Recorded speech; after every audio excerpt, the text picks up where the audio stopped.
ko lang, title ko lang ribbon cutting ng bahay ni Bian. Nakakatawa lang, bakit ba? Ay!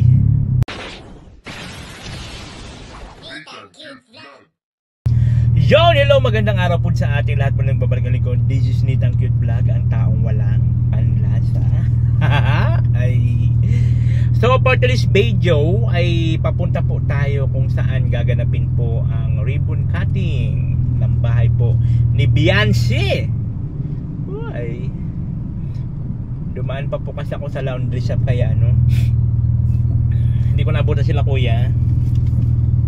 Maaga sila bumiyahe papunta doon sa location. Susunod na lang po ako. Alam ko naman yung location ng ng bahay ni Beyonce. So, papunta tayo ngayon doon.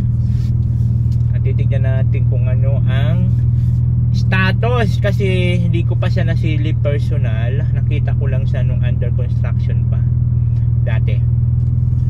Pero ngayon natapos na. So kahit ako excited, na makita ng personal ang bahay ni Beyonce.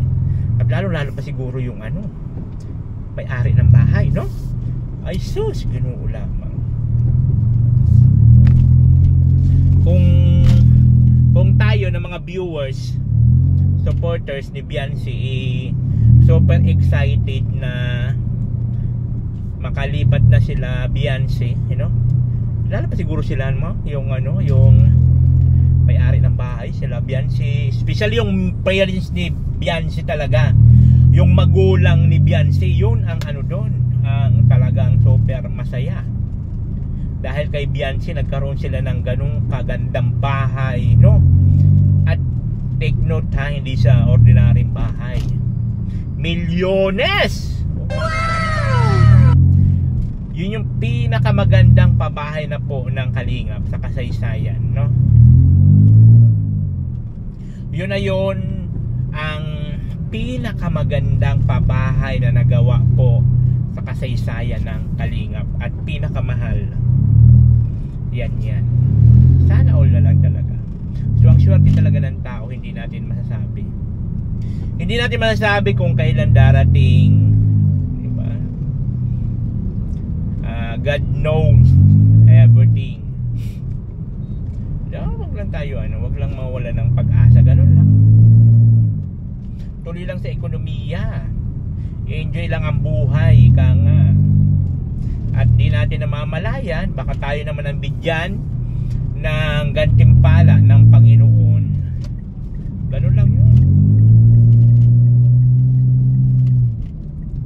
Kailangan lang natin i-enjoy ang buhay habang tayo po ay nabubuhay pa dito sa mundong ibabaw. For sure ako maraming dyan, na-attend ng mga supporter ni Beyonce,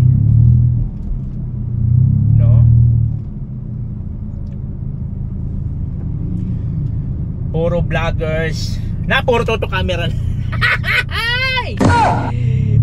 Mag-upload tayo nito bahaw na, kasi di ba po pag may mga ganong events po kasi hindi po tayo pwede mag-upload ng mauuna mag-upload kahit saan kahit saan social media platform mayroon ka, basta pag may ganon bawal po ang mag-upload.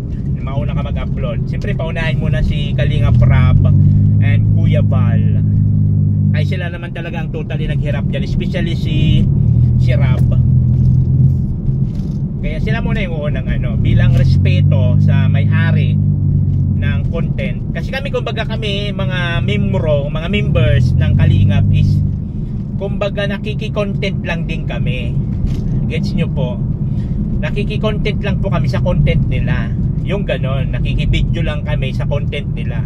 So that's why kailangan natin silang mauna, kailangan po na sila yung mag-upload kasi nga nakiki-content lang po kami sa content nila.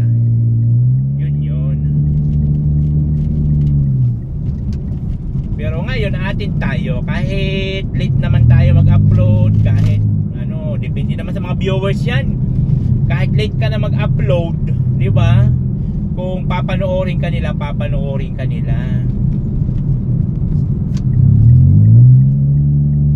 Depende depende na lang po yun sa ano, discard mo kung paano mo siya gawin ng title, gawin ng thumbnail, gano'n.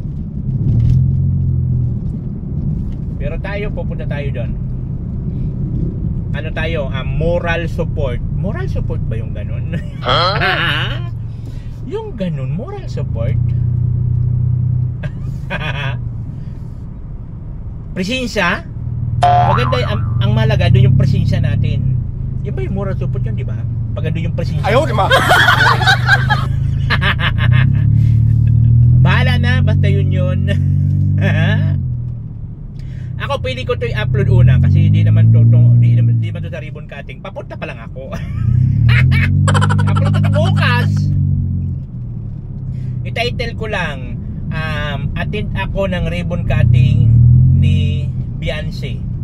Pero wala man siya dito sa video ko. Ay pili ako mauna. Ayaw, di ba? Kuha ko na lang picture si Beyonce. Pag selfie lang kaming dalawa, pantanmil ko. Pwede ba yun? Sabi nga kasi we find ways. Ngayon kung papanoorin, magalit sila kung wala man dyan, di naman yan sa ribbon cutting, papunta ka pa lang. Ay, we find ways. Discarte yan, bahala kayo. Ako upload na ako nito mamayang gabi. Nauna pa no?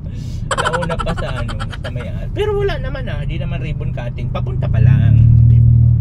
Papunta pa lang ako kung saan gaganapin ang ribbon cutting, pero wala pa naman, di nyo pa naman makita. So ibig sabihin, pili ko na to i-upload, diba? Ang gawin ko lang, title ko lang ribbon cutting ng bahay ni Bian.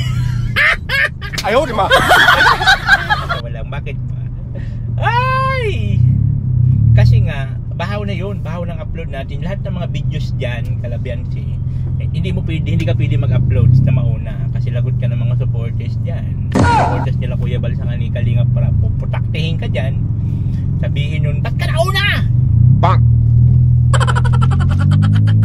Kaya itong content natin, papunta pa lang. Bahala kayo, diba? Manorin nyo, hindi. O sana, supportahan nyo po yung gagawin kong charity vlog ulit, no? Siyempre si Pinker po yung si Pinky. Si Pinky po para naman tawag nito, may iba naman, no? So nagbibigay tayo ng saya at the same time tayo po ay nagbibigay ng tulong. So simulan natin sa kaunti-unti na ulit. So sana dumami po yung natin supporters, magbigay, ayan, para po naman sa mas marami tayong matulungan. So sana marami mag-support, no? Thank you so much po in advance sa lahat ng mga magsusupport. At syempre kung kayo po ay hindi pa nakapag-follow sa aking Facebook page, follow nyo naman ako. Facebook page. O paano, hanggang dito na lang to. Okay na to, ilang minutes lang. At least ang mahalaga, viral yung title natin. Diba? Ribbon cutting bahay ni Beyonce. Oh, papunta agad dun, oh. Ayaw, di ba? Pero ko yung bahay ni Beyonce, gawa ko thumbnail. Picturean ko na marami siguro magagalit yan sa akin. Budol ka, Nathan. Budol ka. Ayaw, di ba? Baka mga i-unfollow nila ako, no? Hindi naman siguro, no? Hindi naman siguro. Bahala naman sila. Basta ako nag-enjoy lang ako, and then gumagawa lang ako ng paraan. At least hindi ko sila natatagasaan yung unang uploader, no? O so hanggang sa muli, ito yung link ko, Disney Tank Cute Vlog. Upload ko na to maya-maya. Upload ko na to mamaya. Babos! Oh, Nathan Cute Vlog, ikaw ang